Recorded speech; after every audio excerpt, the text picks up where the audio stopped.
Assalamu alaikum wa rahmatullahi wa barakatuh, everyone. I have to admit that I have a growing concern. It's not reached the point of alarm yet, but a growing concern that the United States may choose to pursue a policy or a strategy of strife instigation in the ASEAN region for the purpose of basically imposing upon the ASEAN region a policy of de facto containment against China, which is a policy that most ASEAN members are not particularly interested in embracing, but everyone knows that that's what America wants. That's what the, what's it called? The Indo-Pacific economic framework that they want everyone to sign up for. That's what it's about. It's about containing China. But it doesn't really offer anyone in ASEAN anything of substance.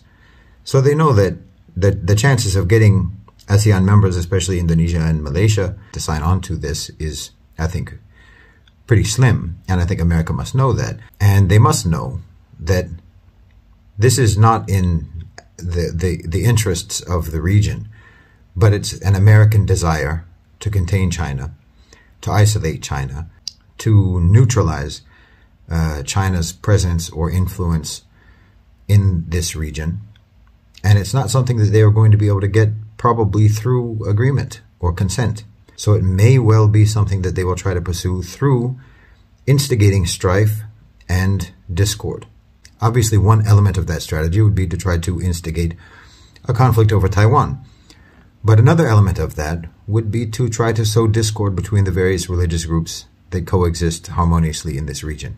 And to me, one signal of that is what happened to Abdul-Somad. And that is a signal to me because, not because they didn't let him in, because any country has a right to let someone in or not let someone in, that's fine. But it's a signal because of the reasons that they gave. And the reasons that they gave are disturbing. As I've said many times, because the reasons that they gave basically portray mainstream Muslim beliefs as radical and dangerous. And that doesn't sit well with Muslims in the region. And it's a way of sowing discord between religious groups that have been living harmoniously for decades and for centuries. So yeah, that's something that concerns me. And I hope that the leaders, both in the government and in the private sector, I hope that everyone is cognizant of that possibility. America does not have a particularly virtuous history of dealing fairly, justly, equitably, or peacefully with nations or with regions who have things that they want and who do not comply or capitulate to America's demands willingly.